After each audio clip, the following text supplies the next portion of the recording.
Aí ele falou assim, no final da reunião, João, se você quiser levantar essa rodada de investimento, eu vou investir. Mas eu tenho uma condição, que é, você não pode sair da faculdade. E a gente, literalmente, cara, salvou muitas vidas em muitos momentos. Foi um pensamento mais abrangente, cara. O que eu deveria fazer agora com a empresa? Tinha vários caminhos, assim. A companhia já estava num tamanho que, poxa, algumas empresas de software já teriam interesse de comprar. Começa mais um GigaCast. Hoje estamos com um convidado extremamente especial. Estamos com o João Alckmin, fundador da Vita. Pô, vamos fazer de novo aqui já, vai. Da vida, né? Já cagou o negócio, porra. Tem uns 5 segundos de bagulho, vamos lá. Fundador da Vida. Isso é bom. Começa mais um GigaCast. Hoje estou aqui com o João Alckmin, fundador da Vita, um convidado extremamente especial. Vendeu essa empresa para a Estônia. Hoje já faz a gestão de mais de 400 mil vidas ali através da disponibilização de planos de saúde. E agora está escrevendo um livro. Como é que é o nome do livro, João? Chama Haja Luz. Haja Luz, cara, onde ele vai contar aí, pô, desses 10 anos de jornada que ele teve, começou...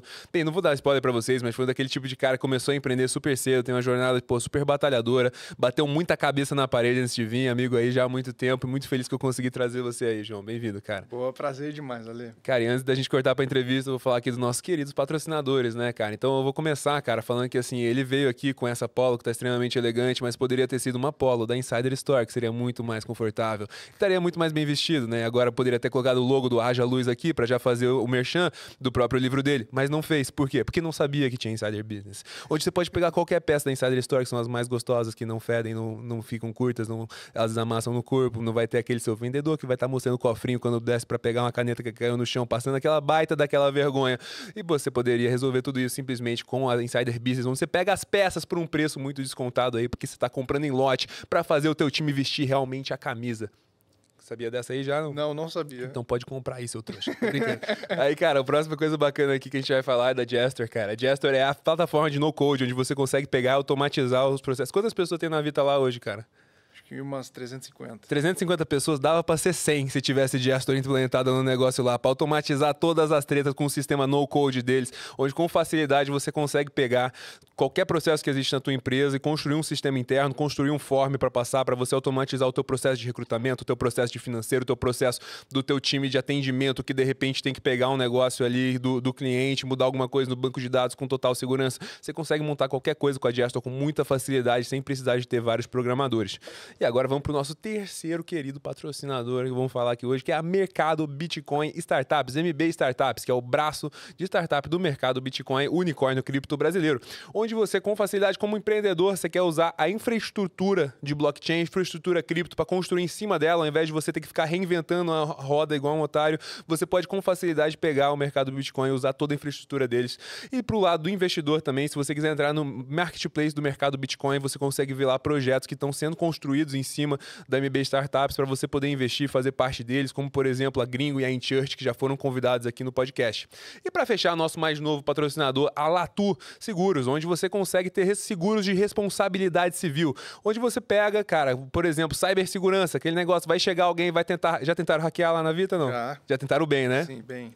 Tem bastante dado sensível lá? Muito, saúde. Aí, ó, se perdesse, tinha um prejuízo bom, não tinha? Sim. E aí precisa ter um seguro pra cobrir esse negócio, porque tanto negócio morre da noite pro dia, né? Certeza, depois venderam pra Stone, devia ter seguro de cibersegurança e tudo, né? A Stone, sim, mas a gente antes não tinha. Não tinha, né? Não. Vivendo na vida louca e tal, e graças a Deus não aconteceu nada, né, cara? Mas se acontecer com você, você vai se arrepender e falar assim, pô, devia ter ouvido o Alema, né?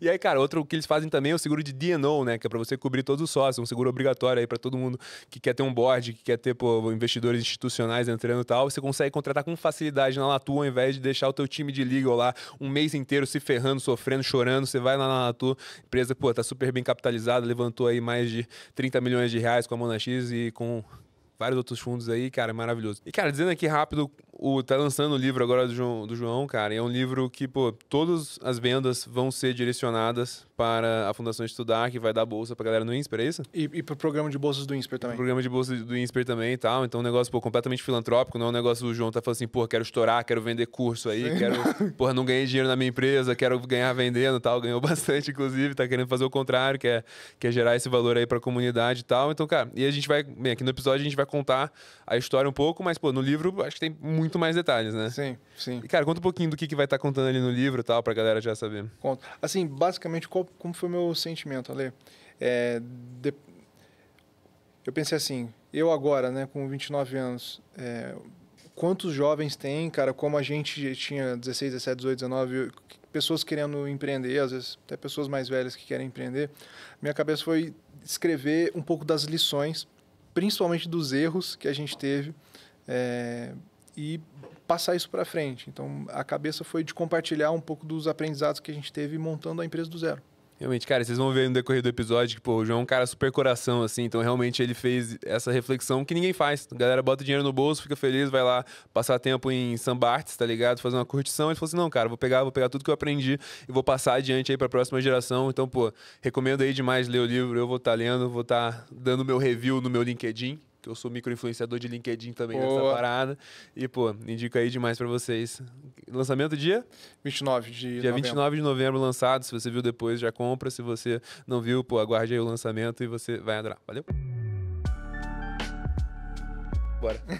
Muito bom. Tu viu? Até com a boca seca, né, velho? Toda vez. Pô, mandou brasa, não fez sem corte. Não, cara, porque eu já faço todo episódio essa parada aqui, cara. Sou muito fã da galera, que eles apoiam aí o nosso trabalho. Muito legal. E, by the way, esse negócio do seguro de D&O é fantástico. E é muito mais barato que as pessoas pensam. Então, a gente trabalhou com isso. Então. Vocês usufruíram do seguro D&O, assim, ou não? A gente não usufruiu, mas dentro da Vita, a gente tinha também uma corretora, que aí começou com seguro saúde e foi para outros ramos. E um dos seguros que a gente fazia era seguro de D&O, cyber, enfim. Ah, vocês também tinham esse ramo? Sim, porque o que a gente fazia? A gente ajudava as empresas com seguro saúde, né? A gente ajuda. Estou falando no passado, assim, porque a gente vendeu a companhia, desde 2023 tem uma nova CEO, que era a nossa sócia, mas, enfim, a gente começou ajudando com seguro saúde e foi expandindo os ramos. E o seguro cyber, de D&O, são seguros muito importantes. Então, para grandes clientes, a gente também faz isso. Pô, que massa, mano. A única coisa, puxa um pouquinho o microfone mais perto, cara. E sempre fala com a boca apontando aqui, que aí o áudio fica filé. Pra galera que tá ouvindo não ficar reclamando nos comentários. Fala assim, Alê, você não fica querendo interromper o cara, fica interrompendo pra falar tuas merdas, mas não interrompe pra botar o áudio direito pra nós. Então, os meus seguidores são chatos demais. Mas vamos lá, cara. Vamos contar. Nascido em Berlândia. Berlândia. Cara, cresceu lá. Como que foi essa juventude, cara? Foi.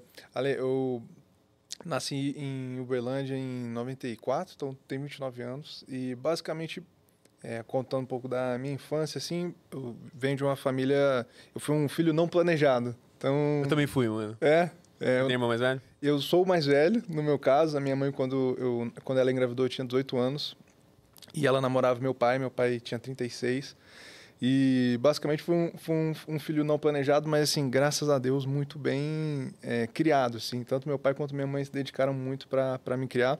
Mas, poxa, eu me lembro de ir para a faculdade com a minha mãe, por exemplo. Então, assim, sempre uma coisa bem dinâmica. Ela trabalhava na faculdade?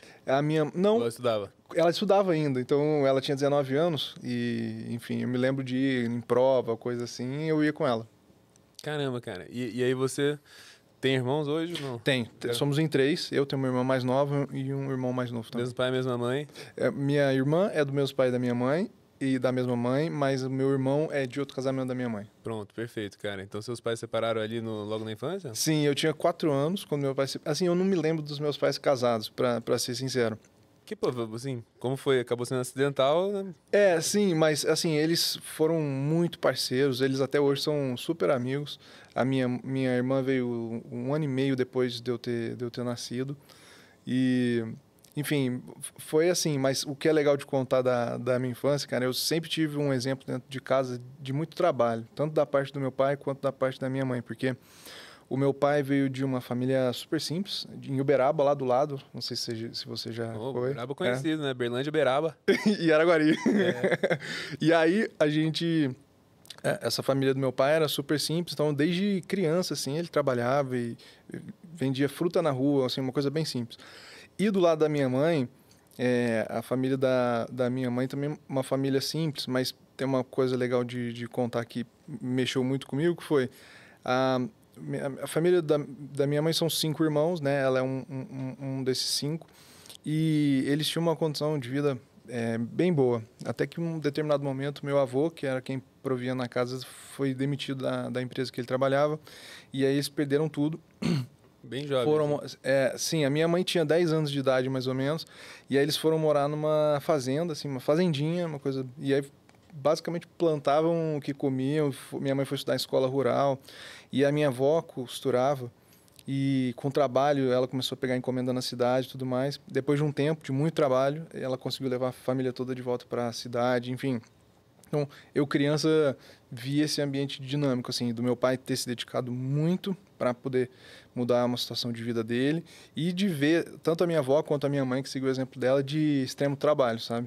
Então, o exemplo dentro de casa é, cara, tem que trabalhar, não tem, tem que Sim, trabalhar muito. O caminho do sucesso é o grande trabalho. sim, sim. Cara, e o que você sente que eles meio que, sei lá, traziam pra você, assim? Queria que você fosse funcionário público, assim? Como que era? Não, nunca teve uma cobrança a respeito disso, assim. Lá dentro de casa, o que eu sentia muito era, eu dividia a minha semana como filho, né? Eu ficava alguns dias com a minha mãe, alguns dias com o meu pai. E o que eu tinha era, assim, do meu pai um amor muito grande, um cuidado, sei lá, coisas simples, como meu pai fazia café da manhã para mim todo dia com a minha irmã. Então você viu uma dedicação gigantesca, mais uma exigência do lado do meu pai imensa. E da minha mãe, um pouco aquela mais facilidade da mãe, né? Que tem um amor, vamos dizer assim, um pouco menos disciplinado, pelo menos no meu caso foi. E deles eu peguei, obviamente, esse exemplo de trabalho, mas nunca você tem que fazer isso, ou você tem que fazer aquilo. Mas o próprio ambiente que eu vivia, para te dar um exemplo, quando eu tinha mais ou menos 7 para 8 anos, a minha família, por parte de mãe, tinha, de novo, voltando à história, né? Minha avó foi para a cidade com a família, eles montaram uma fábrica de roupa, começaram a ir bem. Mas quando eu tinha 7 para 8 anos de idade, eles quebraram. E aí eu vi todo uma condição estável financeira ficar bem ruim de novo. E ao mesmo tempo, Ale, eu vi o extremo trabalho que todos eles tiveram para conseguir voltar enfim, isso também mexeu muito comigo.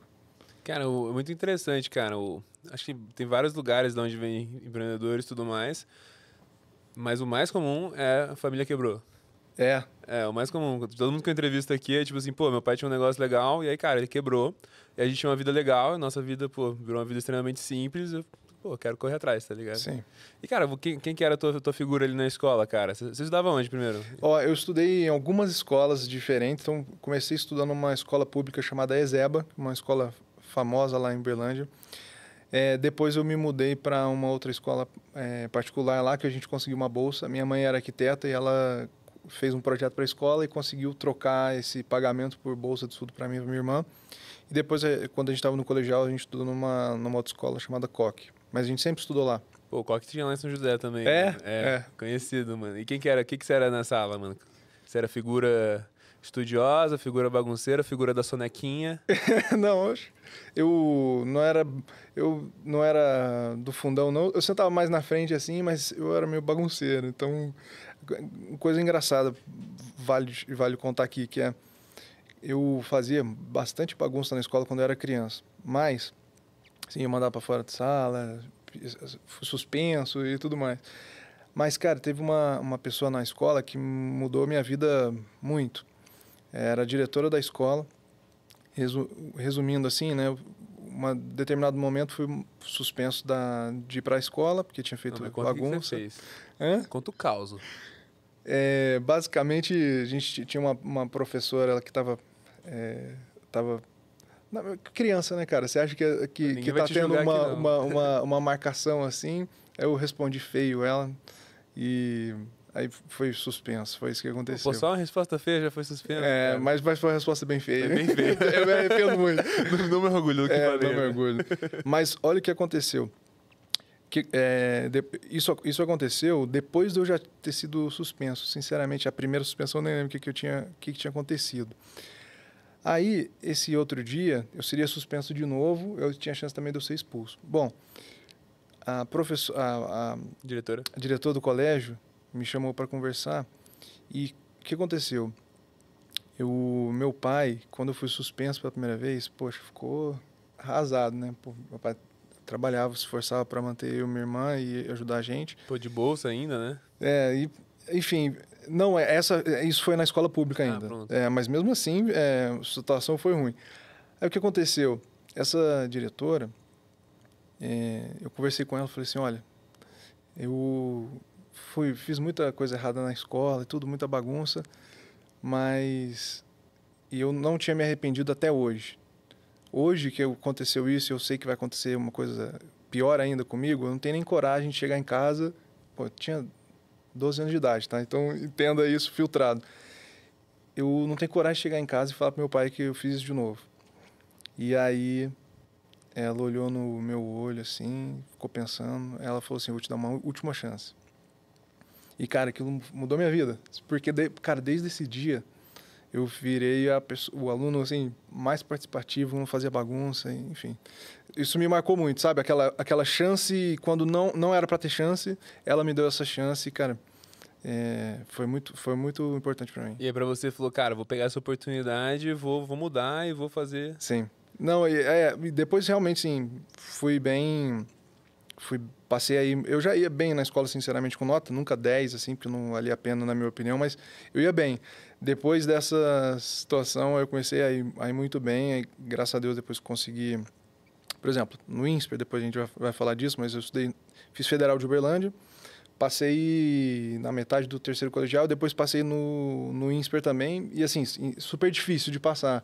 Então, enfim, eu comecei a me dedicar a estudar. Falou bem ali no estudo, né, Sim. cara? E o que você fazia, assim, de fora da escola, cara? Tinha hobby, alguma coisa, assim?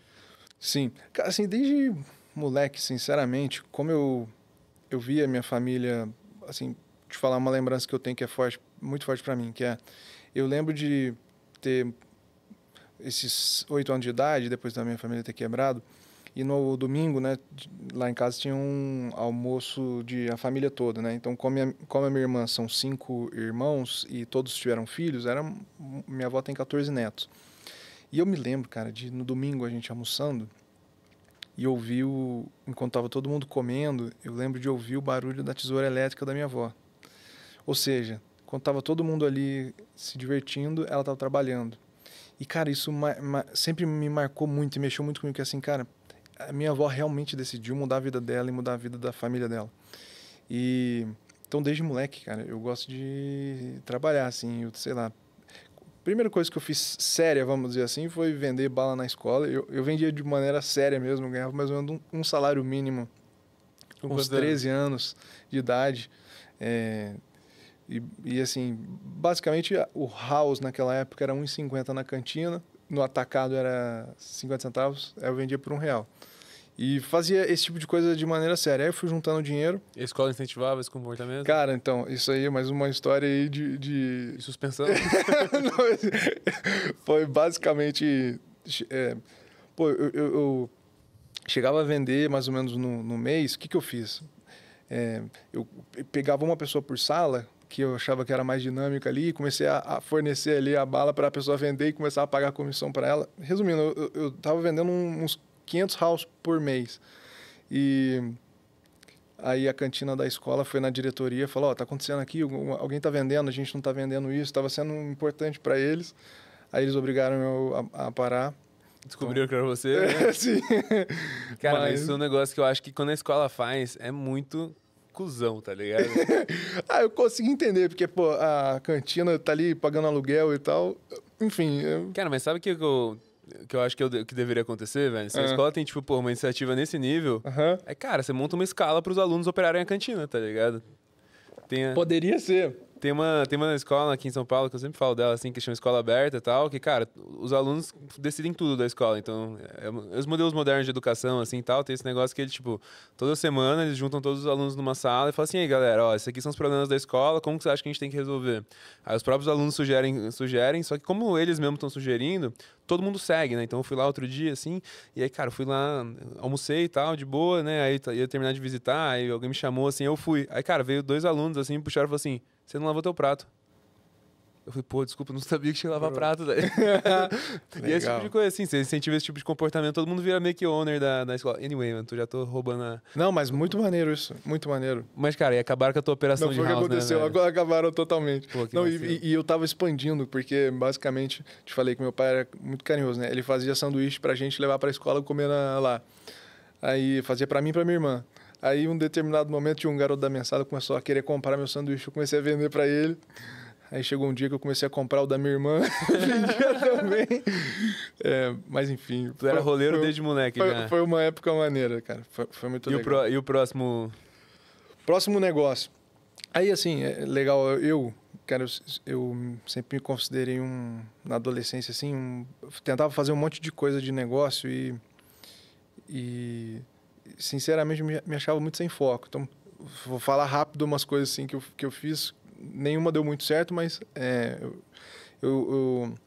quando eu tinha 14 para 15 anos, eu descobri um negócio chamado mogno. Não sei se você conhece, que é uma árvore. Madeira. Exato. Do fazano. É do fazano? É do fazano, eu vi uma revista, basicamente, que falava sobre isso, que se você quiser juntar R$1 milhão, você tem que fazer uma plantação de mogno.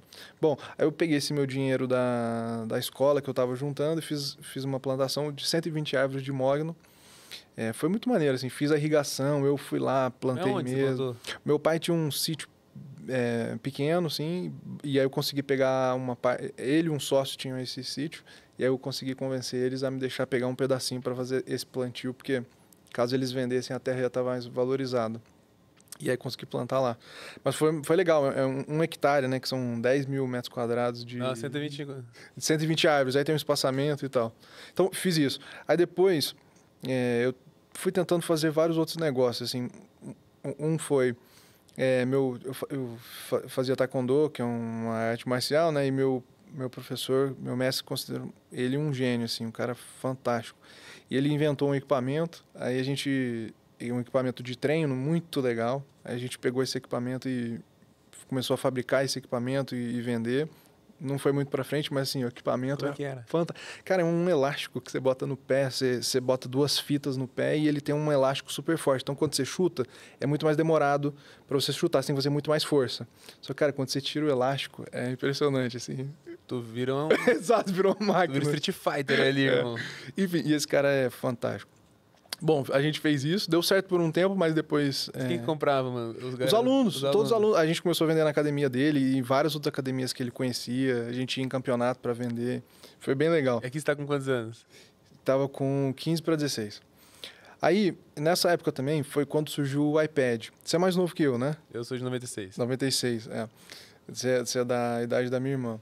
Mas o iPad surgiu quando eu tinha 15 para 16 anos. E, cara, eu achava muito maneiro, porque eu estava na escola e tinha muito livro pesado e tal. Eu falei, cara, todos os livros podem vir para dentro do tablet, né? E aí, tinha um programa, não tinha grana sobrando, porque tinha colocado tudo no Mogno. Aí, eu descobri um programa em Uberlândia, do Sebrae, que investia em ideias de negócio. Uma coisa muito maneira, até hoje eu acho que tem. Eles investiam entre 40 e 120 mil reais em ideias. E você podia usar o dinheiro para fazer tecnologia.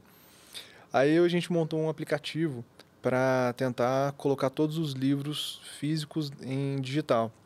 Isso foi em 2012, 2013. E foi muito maneiro, assim, porque foi a primeira vez que eu comecei a trabalhar com tecnologia. E, cara, foi fantástico. O negócio não deu certo, eu fiquei tentando fazer isso dar certo por 3 anos, mas foi muito maneiro. A gente conseguiu colocar o aplicativo no Ministério da Educação, uma época que o governo comprou muito tablet, mas enfim, a gente não conseguiu fazer dar dinheiro. Então, esse foi outro negócio. Pô, então a primeira aventura mais séria foi na educação. Foi. Cara, é impressionante que até hoje, né, cara, a galera usa muito mais o livro físico, você sabe por quê, né? Não, me conta. Porque por causa do sistema de ensino, né? Então, o sistema de ensino vende para a escola por, sei lá, X e a escola vende para o pai do aluno por 4X, né? Perfeito. Então, boa parte da receita e do lucro da própria escola é meio que entubando isso e indo contra a inovação, né? E um parêntese disso, Ale, que na época, olha que bizarro, o governo brasileiro tinha comprado mais de 2 milhões de tablets, e eles não tinham um programa para usar o tablet. Então, imagina que alguém foi lá e comprou, mandou para todas as escolas. Tablet é o futuro, vamos comprar, só faltou o software. Exato, não, a gente chegava, fui em várias escolas públicas, tinha lá o tablet, só que estava dentro das estantes, porque você entra o quê? Na internet, que não tinha o que fazer com o tablet. A gente conseguiu botar esse aplicativo de graça para essas escolas, mas não foi um negócio para frente. E depois é legal, né, assim, quando as coisas dão errado, é muito normal você inventar várias desculpas para sua própria cabeça, mas hoje, em escola particular, é muito normal ter livro digital. Eles vendem o pacote, né, do físico, mas o digital, e a galera usa bastante tablet. Mas, enfim, na época, era uma coisa muito recente. E estava eu indo lá com 16 anos de idade vender para um monte de diretor da escola. Aí eles perguntavam assim, poxa, mas onde que você estuda, né? Tipo, eu estava na escola ainda. Então, mas enfim, foi uma coisa muito, muito maneira. Mas ali que você começou. E aí, nessa, você falou 2012, já estava formado, né? 2012. Tava formado ou formando, né? Não, eu tava no segundo colegial, 2012. Ué, então você formou em 2013 no colegial? Foi. Ué, eu também formei em 2013 no colegial, então você tá meio atrasado. Talvez eu tenha trocado um ano. Você é um ano, mas. É porque, assim, eu sou um ano. Eu nasci 25 de dezembro de 94. Mano, eu nasci 27 de dezembro, velho. Sério? A gente é quase irmãos. Então, um ano e 2 dias. Porque, resumindo, você foi pra escola com a turma do ano seguinte? Com a turma de Não, eu 97? fui com a turma antes, então acho que foi Antes. isso. Pronto. É isso. E eu fui a turma depois. Então, Pronto. a gente tem uma diferença de um ano. Então, eu me formei. É isso. Eu me formei em 2012 no colegial. Que da hora, cara. E aí você chegou no... E foi pra fazer federal, Eu fui fazer federal lá. Berlândia. Qual curso? Administração. Só o último negócio que eu tentei fazer que também não deu certo, mas legal de contar exatamente o que deu errado. Eu tentei fazer uma agência de turismo, porque a turma de terceiro colegial geralmente viaja ou faz Porto coisa Seguro. assim. Exato. A gente montou uma viagem maneiríssima. Porto Seguro? Ou não? Não, cara, eu tô tentando lembrar pra onde... Porque a gente fez 2 pacotes. Um que era Disney com Nova York, que era uma coisa que não tinha na cidade. A galera de 15 anos de idade lá de escola particular vai pra Disney. Ou festa ou Disney, né? Tem Exatamente. Aí lá na cidade não tinha o Disney mais Nova York. Aí eu tentei fazer isso e tentei fazer essa... Floripa, lembrei. Era pra Floripa. Mas, poxa, cara, a gente vendeu 3 pacotes. O meu e de 2 amigos. Então não vendeu Disney nada. Nova York ou Floripa? Floripa, Disney Nova York, a gente vendeu nenhum. Mas a galera então foi contra a agência, assim, ou nem foi? Não foi assim, sinceramente. Hoje, de novo, você olha pra trás e você fala, poxa, faz sentido, né? Assim, imagina um pai de uma pessoa falando assim, eu vou lhe comprar esse pacote de viagem da agência de um garoto que tem 16 anos, acabou de ser emancipado aqui, entendeu? Até a gente alugou um escritório, contratou uma pessoa que era bem mais velha, mas assim, a gente não conseguiu. Mas uma coisa foi legal. A gente colocou um monte de outdoor na cidade. Então, em Rio Preto também devia ter outdoor, né? Aqui em São Paulo é meio que proibido. Mas isso foi uma coisa maneira. Ficaram 15 dias, a cidade inteira com outdoor do pacote e tal. Então, o dinheirinho que você tinha ganhado, você queimou ali no Acabou outdoor. tudo, não, acabou tudo. Caraca. E teus pais vendo essa história toda aí, cara? Como que era? Porque eles têm que decidir emancipar, né? Assim, cara, os meus pais foram... Sinceramente, sim, fabulosos, porque muito cuidadosos, mas nunca fazendo nada por mim. Então, me lembro, por exemplo, de uma conversa que meu pai teve comigo em algum momento, que foi assim, João, você vai ter que pensar muito bem no que você quer fazer da vida, porque você não pode se planejar em cima do meu bolso, porque é sua vida, né? E, claro que ele ajudou sempre que ele pôde, mas também a gente é de uma família de classe média. E tudo que eles puderam, eles fizeram. Mas sabe aquele pai que, não é que mima, mas faz muito? Os meus pais faziam o suficiente ali para deixar eu me virar. E isso foi muito importante para mim. Pô, que legal, cara. E os amigos, velho, vendo essa pegada aí? Tinha uma galera que chegava junto ou você era meio alienígena? Mais para alienígena, para ser sincero. Cara, desde moleque, eu, enfim, fiz questão de contar esse tanto de coisa que eu tentei e que deu errado, porque depois, graças a Deus, entramos num negócio e fiquei 10 anos focado nesse negócio, Ale. Mas os amigos meus... Sinceramente, eu tive um grande amigo, assim, na adolescência, que, poxa, foi um cara que mudou a minha vida, mas eu era um cara diferente mesmo, então... Bicho estranho mesmo, né? E desde jovem, eu ia falar isso e esqueci. Cara, desde que tinha uns 15, 16 anos de idade, eu comecei a ir atrás dos empresários lá de Uberlândia para pedir não ajuda, mas pedir mentoria. Eu, cara, fui em vários deles, batia na porta e falei, olha, tem 15, 16 anos, eu tenho um sonho de ser empresário, você pode me ensinar? E aí, disso, cara, surgiu tantas coisas. Então, eu acabava que tinha esses modelos e ficava trabalhando e falava com esses caras, então... Foi assim. Mano, eu quero saber agora, bro. Tu pegou vários caras lá pra te mentorar, então. Sim. E quantos você já mentorou? Cara, mentora a molecada ou não? Sim. Graças a Deus, muita gente. Nos últimos 4 anos, que foram o tempo de earnout que a gente teve, né? Eu tive que ficar bem focado no negócio. Nesses 4 anos até, já falei com muita gente que pediu ajuda nesse tempo e eu não consegui ajudar tanto. Mas antes disso e hoje em dia, muito. Pô, que legal, cara. Sim. Inclusive, estamos com um programa de mentoria lá na Síndria, cara. Então, se você é jovem, molecão, tá querendo uma ajuda, tudo que você tem que fazer é trabalhar lá por nós por pouco dinheiro, mas a gente aí, pô, vai ajudar você muito no teu futuro, você vai construir coisa muito bacana. Então, já fazendo propaganda do meu próprio programa aqui também, né? Não, e isso é muito maneiro, porque tem vários caras. Te falei que ontem vi uns episódios de podcast, né?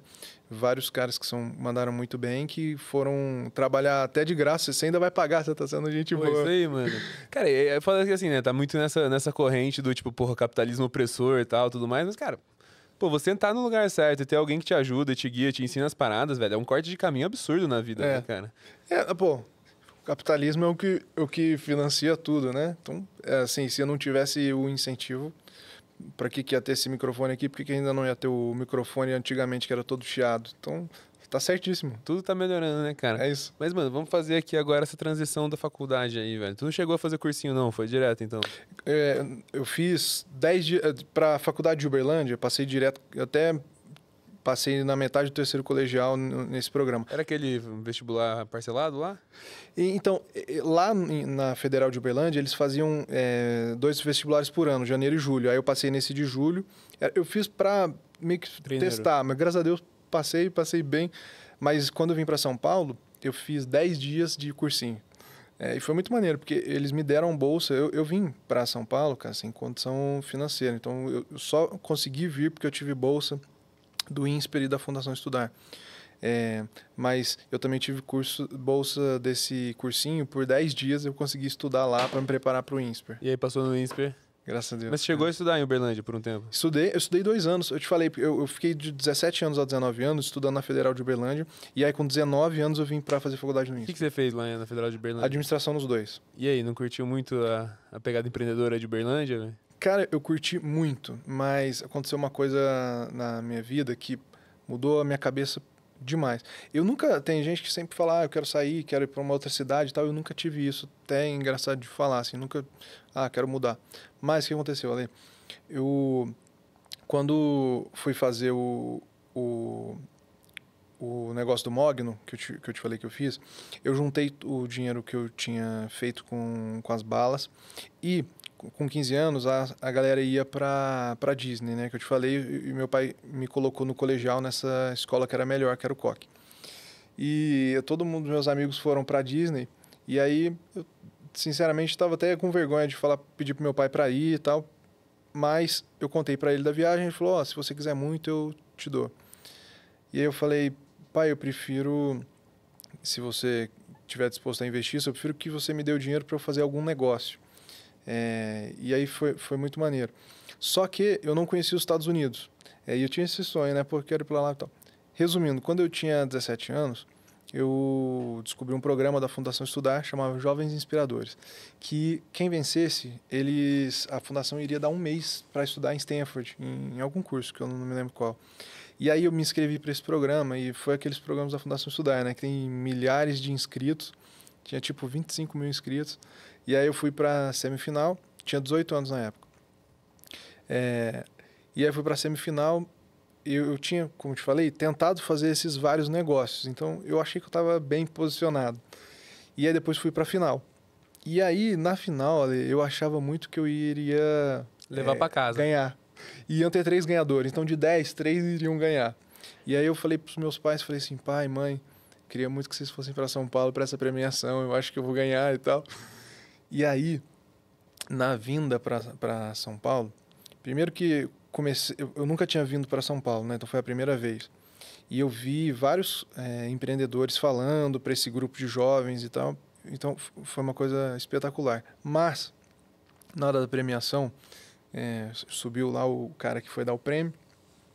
E aí ele abriu o envelope e falou, primeiro ganhador, não era eu. E aí ele abriu o envelope e falou do segundo ganhador, e também não era eu. E aí no terceiro cara, ele foi lá, abriu o envelope, leu o nome, e não era eu. Então eu não tava ali, cara, morrendo de vergonha, tava com meus pais atrás de mim e não tinha ganhado o prêmio. Só que, e foi isso que mudou muito, assim, o cara do prêmio subiu no palco pela última vez e falou, gente, a gente tem uma surpresa. Esse ano não vão ter 3 ganhadores, vão ter 4. E aí ele foi lá e anunciou o nome do último ganhador e também não era eu. E, cara... Você encheu o coração. Eu falei, agora vai. Ah. E, cara, Ale, foi muito bom, porque eu lembro de chegar no hotel, né? Aí eu fui tomar um banho. Falei assim, caramba, eu conheci uma coisa tão especial aqui em São Paulo. Tipo, eu não tinha conhecido em Uberlândia muitos outros, cara, garotos, assim, que estavam querendo trabalhar sério. E eu conheci aqui. E aí eu falei, cara, quer saber? Eu vou mudar para São Paulo. E eu quero ir para um outro nível, quero aprender, quero melhorar. Então, naquele dia, né, contando uma longa história, mas para te contar coisas que mexem com a gente, que mudou a nossa história, né? Naquele dia eu decidi me mudar para São Paulo. E aí sim que começou a saga de... Pô, era muito mais difícil vir para São Paulo porque tinha que morar aqui, a faculdade é cara e, graças a Deus, depois consegui essas outras bolsas. Cara, mas eu quero saber essas 4 pessoas aí, velho. Como é que elas estão na vida agora? Elas estão estouradas ou não? Você manteve contato? Cara, elas fazem parte da rede da Fundação Estudar. Sinceramente, 2 eu sei como é que estão e são pessoas muito legais. Manda um salve aí pra vocês 2 aí.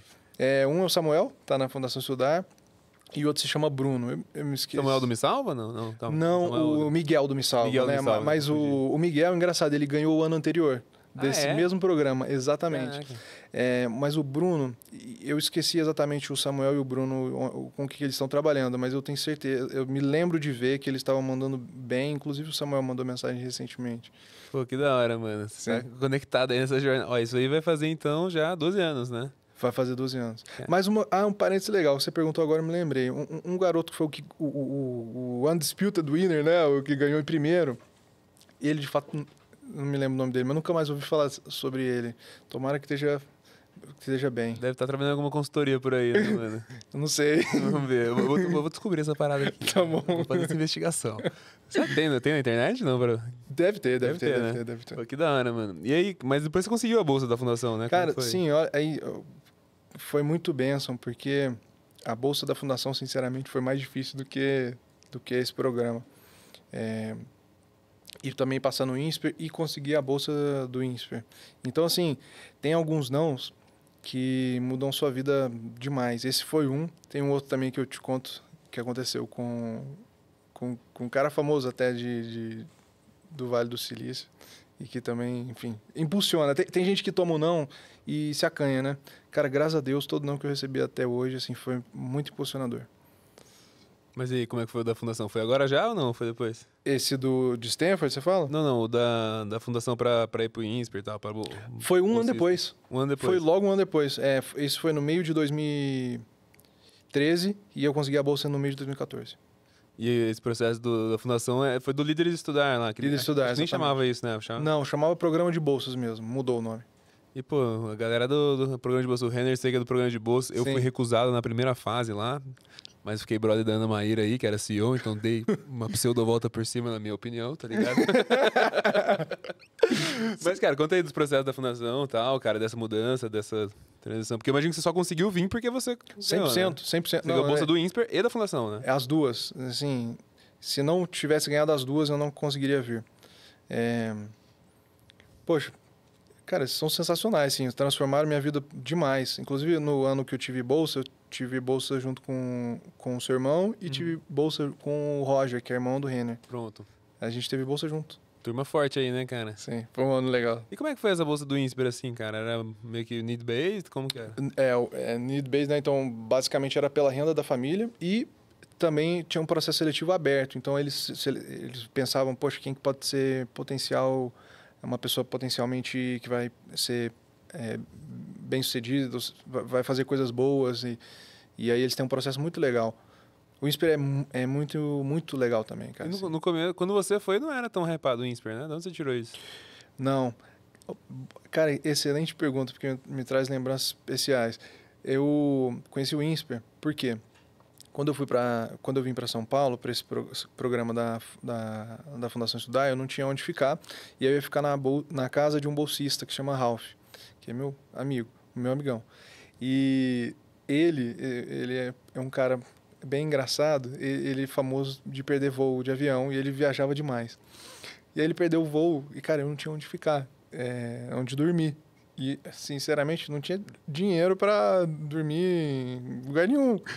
E aí ele me apresentou um cara que se chama Matheus, que era amigo dele, e falou, cara, você consegue salvar esse cara aí para dormir na sua casa hoje? Cara, eu nunca tinha visto na vida. E aí eu encontrei com ele na Faria Lima, que ele estava fazendo um estágio. Ele me levou para a casa dele e esse cara estudava no INSPER. Ele falou, cara, você quer conhecer aqui? Eu fui e me levou. Conheci o INSPER, cara, foi um choque, assim, né? Porque eu estudava numa faculdade federal, muito diferente. Né? Cara, assim, nunca esqueço. E, poxa, eu dormi na casa dele. Ele foi um cara que me apresentou, por exemplo, o Warren Buffett. Enfim, é um dos caras... Matheus? Matheus, cara. É um dos caras mais especiais que eu Matheus o quê? Matheus Scherer Schwenning. Salve, Matheus Scherer aí. Sim.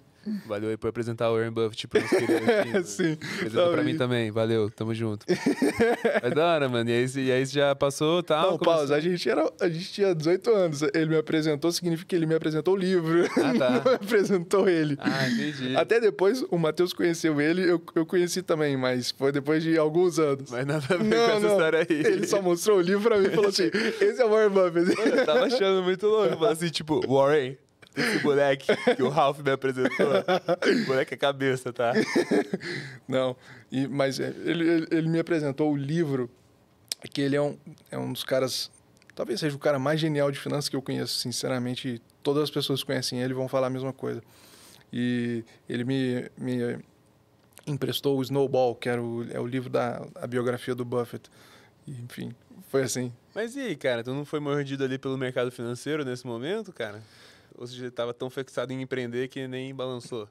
Então, sinceramente, eu sempre me interessei por empresa, sabe? E o caminho que eu acabei pegando foi... nesse processo de vir para São Paulo, eu conheci uma pessoa que, cara, chama Lucas, um cara que eu admirei demais. Sabe aqueles caras que você conhece que você fala assim, caraca, eu quero trabalhar com esse cara, eu gostei desse cara, eu me senti muito bem com ele. E foi a pessoa que teve a primeira ideia da Vito. E a gente começou a trabalhar juntos. Então eu meio que fui naquele flow de empreender. Um parêntese que, quando eu vim para São Paulo, eu fiz um mês de estágio de férias no BTG. E foi bem legal, mas eu tive uma visão clara, assim, de que eu tinha mais afinidade com o negócio de empreender, cara, ir para cima. Assim, você é empreendedor, você sabe, a gente tem uma coisa diferente na cabeça de fazer até o infinito ou impossível, né? E graças a Deus fui por esse caminho. E aí, cara, eu sei que tem uma história a ver com Liga de Empreendedorismo, tem uma parada aí que você fundou. Sim. Fui lá falar com o pessoal da Liga outro dia. É mano. mesmo? Foi lá. Que maneiro. O pessoal lá, você é mito, né, mano? Fala assim, não, porque a Liga aqui foi fundada pelo João Alckmin. Cara, essa é uma coisa que tem a ver com a mesma coisa, né? Você até perguntou da mentoria antes, falando mais agora. O que eu fiz? Quando eu entrei na faculdade, lá em Uberlândia, eu falei, poxa, eu estou empreendendo, eu não tinha muitos amigos que empreendiam. E aí eu comecei a ver esse negócio das mentorias, a diferença que fez para mim, Ale, e eu decidi levar essas mentorias para as pessoas da faculdade. Então a gente criou lá em Uberlândia a Liga de Empreendedores, que basicamente é um grupo de jovens da faculdade que passa por um processo seletivo, que a gente inventou baseado em várias coisas, e esses jovens passaram a ter mentorias com os meus mentores. E, pô, foi muito legal. Quando eu vim para São Paulo, eu fiz a mesma coisa no INSPER, junto com o Matheus, junto com o Ralph e junto com outro aluno do INSPER chamado João. E a gente juntos montou a Liga de Empreendedores do INSPER. Então, assim, a gente levava essa mentoria diretamente para a turma. E essa safra aí da tua liga foi a mais forte, né, mano? Eu já entrevistei vários aqui. Eu vi alguns que ontem te falei que eu vi. Ó, o Pedrinho da Mevo. Sim, muita gente muito legal. Eu vi o podcast do Tognini ontem. Tognini, a gente não entrevistou ainda, mas teve o pessoal da Shopper também, né? Sim, Fábio, Bruna, te Carol da apresento se Gal você quiser. também, dessa safra aí, né? Maluli também, não? Sim, o Ale Maluli. Eles foram várias safras diferentes, mas todas próximas, enquanto eu ainda estava na faculdade. E até hoje tem muita gente muito maneira muito maneira, assim, da Liga de Empreendedores. Enfim, foi uma coisa que quando você encontra pessoas que têm um coração parecido com o seu, que estão focados na vida, né? Você sabe como que é a faculdade, então tem público para tudo quanto é coisa. E a turma ali estava querendo realmente empreender. Sei lá, shopper. Me lembro de ir junto com o Fábio e a turma toda lá, a gente ia para um prédio, por exemplo, você mora aqui na Alameda Santos. A gente falava assim, ó, ali a gente pode ir aí no seu prédio, você libera a gente? A gente subia no último andar do prédio e aí vinha descendo a escada de incêndio, distribuindo panfleto embaixo da porta de cada apartamento. Então, enfim, são coisas que mudam a vida da gente, cara. Que doideira, né, cara? E aí, quando você começou o primeiro negócio ali na faculdade já? Foi em Uberlândia. Foi em Uberlândia mesmo. A gente veio... A Vita começou em janeiro de 2014. E eu vim para São Paulo em agosto de 2014. Então a gente estava começando a Vita. Só que assim, cara, foi um começo zero glorioso, assim. A gente ia literalmente porta em porta nos consultórios médicos. Falava, olha, a gente está pensando em fazer um software aqui, um negócio, podemos te mostrar e tal. A gente sentava e a gente vendia de porta em porta para os médicos. A gente quem? Boa. Eu, o Lucas... uma outra pessoa que começou a trabalhar com a gente nesse momento também, que chamava Lucas. Fernando. É esse parceiro que... Lucas meu sócio que começou a Vita. E a gente, sem querer, não... Pô, pra que falar coisa que... Aumentar, né? Assim, falar raiz. Sem querer, a gente fez o processo de bootstrapping do zero. Literalmente, a gente tava com uma ideia. Eu mostrei um pouco pro Lucas de, cara, você tem uma ideia em saúde? O certo é a gente começar a falar com vários médicos então, porque vão ser os clientes. Aí ele foi falar com o médico que fez o parto dele, e o obstetra. E aí a gente ia falar com o médico e a gente pedia, olha, a gente precisava do contato de 3 outros médicos. E a gente quando a gente falou com 50 médicos, basicamente a gente mostrava o que a tecnologia estava fazendo e perguntava, olha, quais são os problemas que você tem na sua clínica, no seu consultório, que você acha que a tecnologia poderia te ajudar?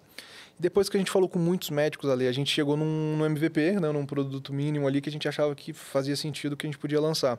Mas de onde você está tirando isso aqui? Você sabe que é MVP nessa época tal? Tem essa terminologia ou não? Cara, de coração, eu não me lembro se eu sabia.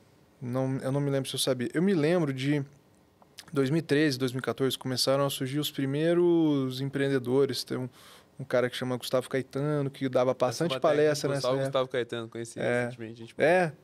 Tem muito tempo que eu não vejo ele. Mas assim, tinha algumas startups surgindo e as palestras chamavam atenção.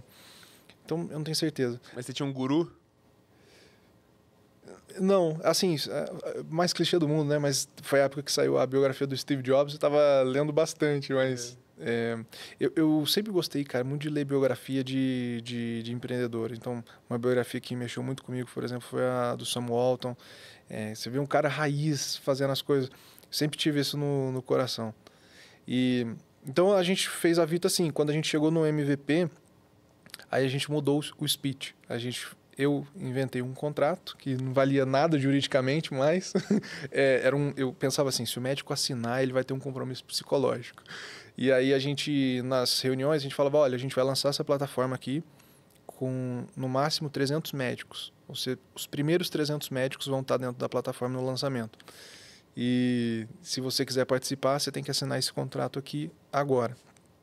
E aí a gente dava 1 mês de graça para eles e depois eles podiam cancelar sem pagar nada. Então, era meio que no-brainer, né, pro médico assinar. E, cara, graças a Deus, a gente conseguiu vender para mais ou menos 320 médicos. E o que era? Era um site profissional com uma foto tirada por um fotógrafo. Depois tem história para falar desse negócio de fotógrafo, mas a gente fazia o site para ele, com o currículo dele. Porque que acontece? Antigamente era muito comum, você pesquisava o nome do médico e aparecia vários anúncios, até de concorrentes, ou aparecia um resultado muito pouco profissional. E a gente cobrava R$89 por mês para ele ter uma coisa profissional ali na internet. E começou assim. 300 médicos, R$24 mil aí. Assim, a grande dúvida era o seguinte, quantos médicos que ganharam de graça vão pagar depois do primeiro mês, né? Grátis.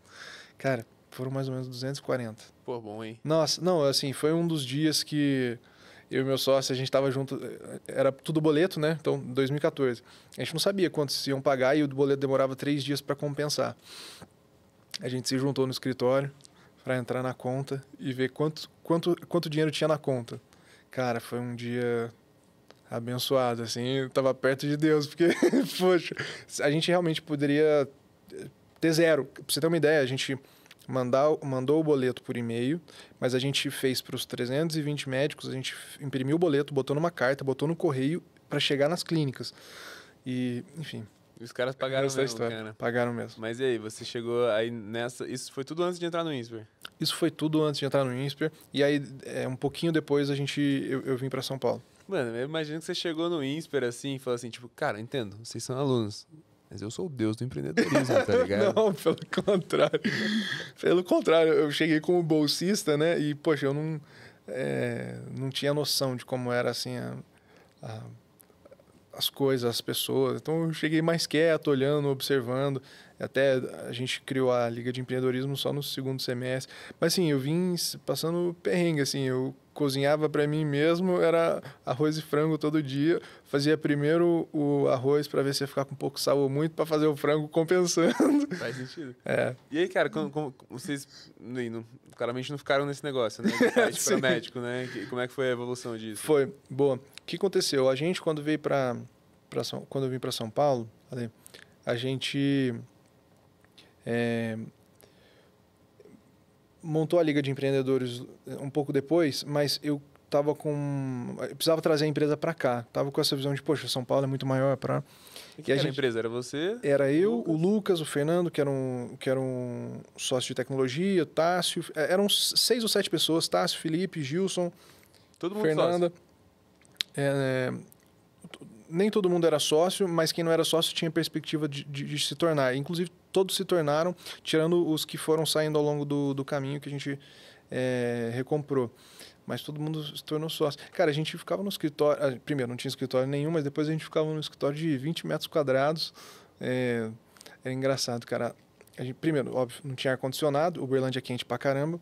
E à tarde, a gente não comprava persiana, né? À tarde, os nossos devs eram 3. O Fernando, o Tássio, o Felipe, depois veio o Gilson. Programava com óculos escuros, porque não dava. Era muito sol na sala que a gente tinha. A gente pagava R$1.000 de aluguel. São as coisas muito gostosas. Vocês fizeram render esse dinheiro aí, 7 pessoas, R$1.000 de aluguel. Eram basicamente 2 mesas duplas, então assim, cabia entre 9 e 12 pessoas, dependendo do quanto a gente se apertava. E aí, quando você veio, tava só você aqui, todo mundo lá, meio que no remoto. Você no remoto, eles no presencial. Exato. E aí, aos poucos, o que a gente fez? A gente fez um programa de estágio de férias no INSPER. A gente queria trazer a Vita para São Paulo. Então, a gente lançou um programa de falar assim, olha, quem quer fundar uma empresa em São Paulo? E a gente contratou, cara, 20 alunos do INSPER para fazer esse estágio de férias. A gente não tinha grana, então foi um estágio de férias 100% de remuneração variável. A gente se encontrava todo dia no meu prédio, que morava do lado do INSPER, fazia café da manhã lá para eles todo dia, suco tangue, um misto quente, e a gente ia para a rua para poder vender. A gente ficou 3 semanas vendendo para médicos de São Paulo, a gente vendeu para mais ou menos 120 médicos, e aí a gente conseguiu trazer a Vita para cá. 120 médicos nesse espaço de férias todo, assim? E foi fantástico, cara, assim...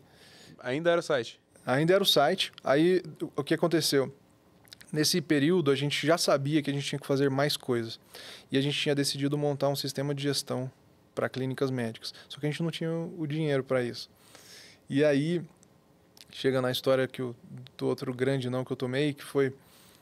a gente precisava levantar dinheiro, nunca tinha levantado capital. E começamos a procurar, né? Todos os fundos que existiam, que eram muito poucos, rejeitaram a gente, naturalmente. Poxa, um bando de moleque na faculdade, sem experiência, então ninguém quis investir. Mas tinha um programa que ainda existe, do Peter Thiel, que se chama 20 Under 20. Não sei se você já ouviu falar nesse programa. Já ouvi. São 20 jovens com menos de 20 anos que passam por um processo seletivo dele, e aí ele dá $100 mil para esses jovens saírem da faculdade. Agora é Theo Fellowship que chama. Chama Theo Fellowship, perfeito. E aí ele paga, então, pra turma deixar a faculdade. E aí, cara, poxa, eu me inscrevi nesse negócio, assim, uma chance muito remota de passar. Aí me chamaram pra final. Inclusive, acho que ano passado foi selecionado o primeiro brasileiro que foi pra esse... Sim, lá de Stanford, né? Eu não tenho certeza. Não, o Felipe. Muito mais. Então, até esse momento, nunca tinha sido chamado um brasileiro lá e me chamaram pra essa final. Aí eu, caraca, eu vou ganhar $100 mil aqui pra sair da faculdade e empreender. Então, o menino que passou vendeu a empresa pro Nubank, né? Aquela Hyper... É mesmo? Hyperplane, né? Que maneiro. Aí o cara escolheu bem, né? Sensacional, mandou E braço. aí, pô, chegou lá no negócio, na final. E aí, cara, tiraram o primeiro envelope. Não era eu. Não era eu. Acabou por aí. Cara, resumindo, não fui selecionado para esse negócio. E o que foi legal.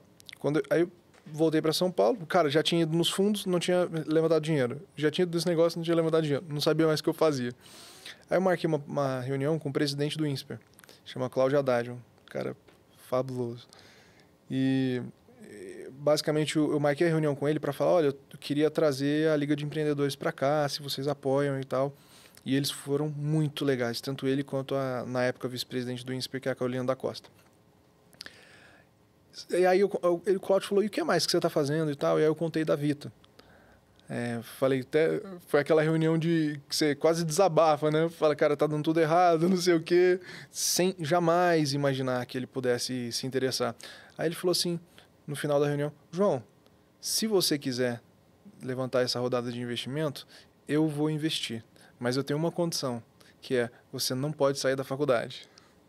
Então, muito interessante, né? Assim, eu acredito muito em Deus, cara. Como Deus virou a história de um cara me pagar para eu sair da faculdade, para um outro investir para eu ficar na faculdade.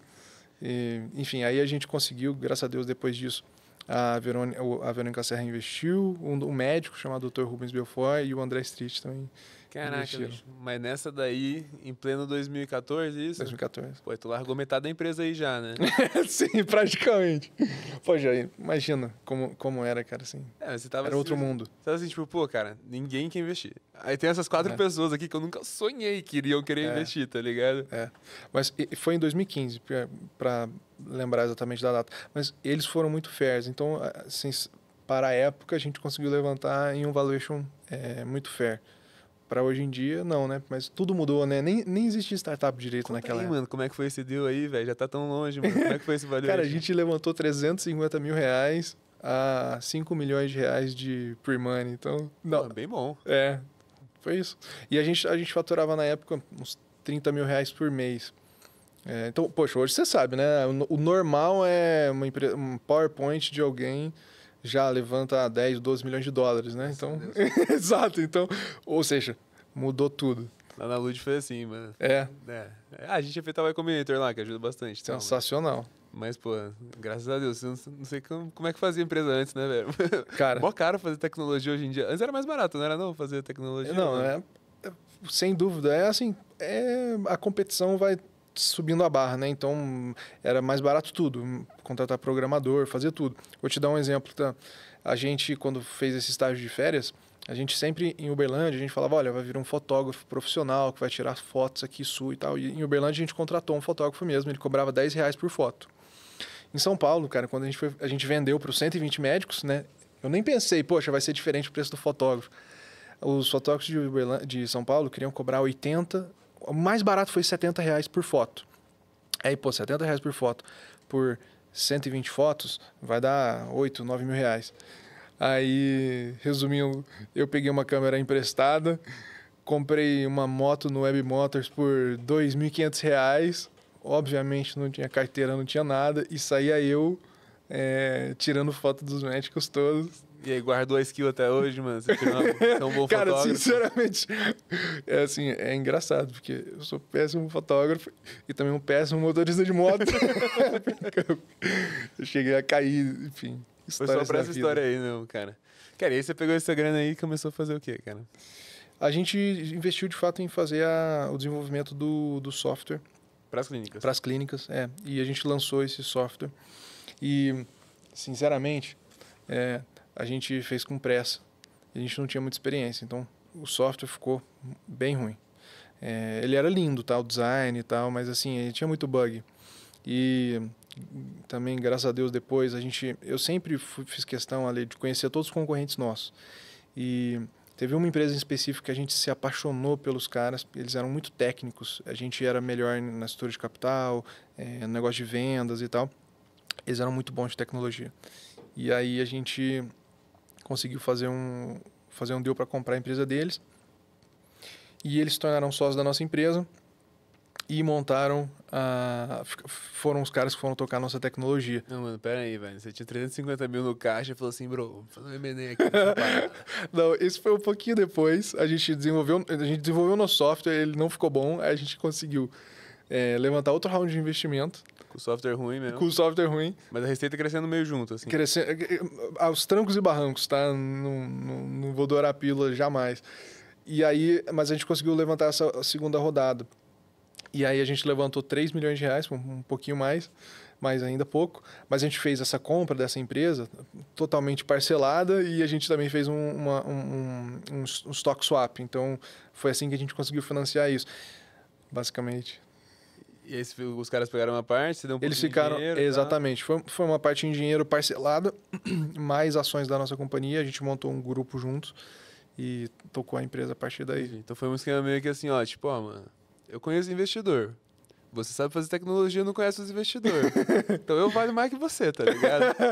Então vamos fazer esse deal aí acontecer que todo mundo vai ficar feliz.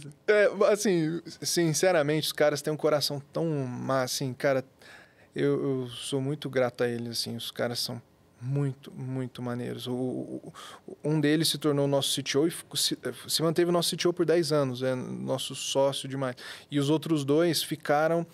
Um é CTO agora do software, depois te conto, mas assim, a gente acabou montando uma holding em saúde com vários negócios. Um se tornou o CTO principal da holding toda, que é a Vita, e um deles também se tornou o CTO da vertical de software, e o outro saiu, mas desde o início a gente já tinha combinado que ele iria sair porque ele queria empreender um outro negócio. Pô, que da, então foi um negócio de sucesso. Não, mesmo, foi, cara, assim, sinceramente, não foi tanto por mérito, eu acredito, porque a gente era muito inexperiente. A gente, de fato, se esforçou. Eu lembro de, a gente chamar alguns dos nossos investidores para ensinar a gente, como é que compra uma empresa e tal, mas assim... eu acho que a gente sempre, cara, se gostou muito de gente, assim... a gente é muito envolvido com isso. E eu acho que eles viram isso e sabe quando você tem uma coisa de honra?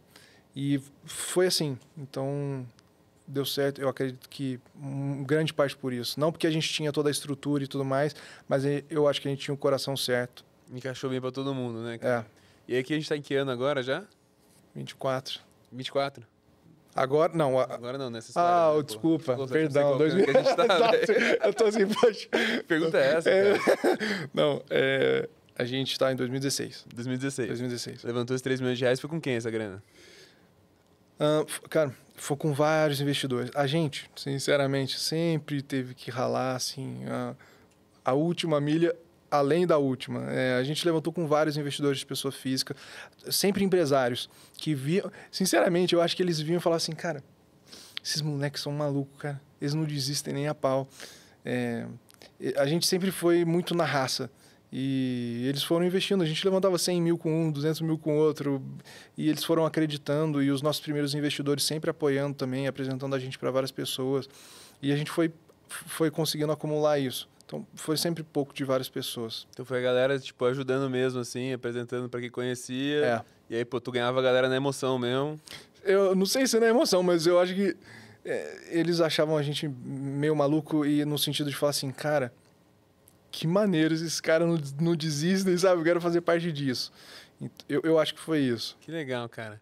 E aí, cara, você pegou agora e... 2016. Aí o que aconteceu? E, cara, foi muito legal. Essa empresa que a gente comprou, em mais um ano, a gente conseguiu multiplicar a receita dela por 4. Então, realmente, eles tinham uma fabulosa ferramenta de software poxa, é o software usado por todos os médicos do Einstein, é uma coisa muito top. Só que a gente trouxe uma força comercial muito grande e aí conseguiu fazer esse negócio crescer bastante. Então, basicamente foi isso. Aí o que aconteceu? Poxa, tem que contar todos os problemas, né? Legal porque a turma pode aprender. A gente foi crescendo e todo mundo fala assim, o que mata a empresa é fluxo de caixa, mas as pessoas às vezes não têm a visibilidade real de como é que funciona isso. A gente, Ale, cresceu muito, a gente estava faturando próximo de R$1 milhão por mês. Só que, olha o que aconteceu, a gente cresceu tanto a base de clientes que você sabe como que é um software, né? Você vende, tem que implementar, depois que você implementa, você começa a cobrar. A gente entupiu o nosso time de implantação. Uma clínica levava 2 meses para ser implementada. Pela matemática, pela regra de 3 das etapas do funil, a gente estava levando 1 ano para implementar uma clínica. E aí, resumindo, a gente quase quebrou a empresa. Foi um momento, cara, assim, horrível. Que vendeu muito mais do que podia. Vendeu muito mais do que a gente conseguia implementar.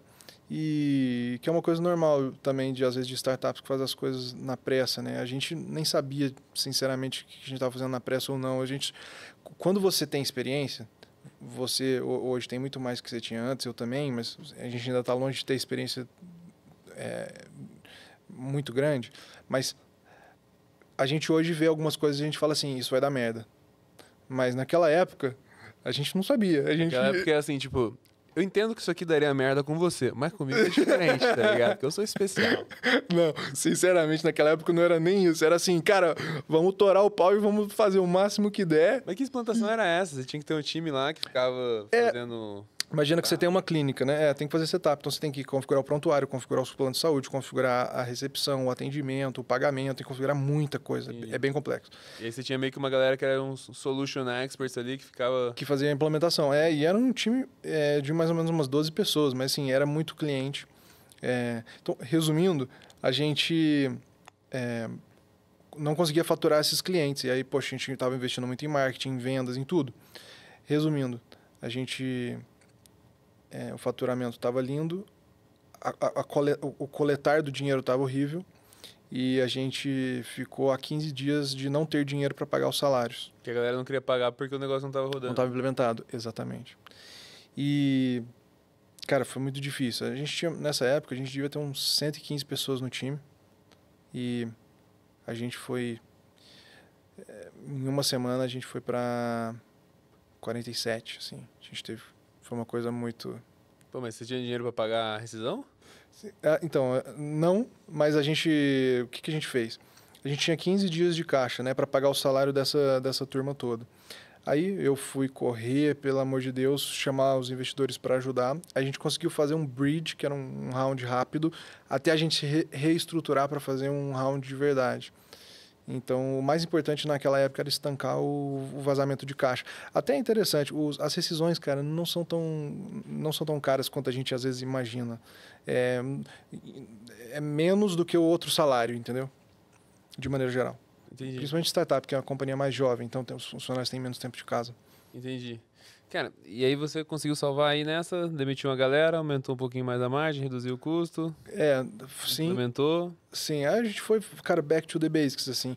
Esse foi um acontecimento na nossa vida, cara, assim, marcante demais, porque olha como quando você não tem a experiência, cara, às vezes você se ilude pelas métricas totalmente erradas, né?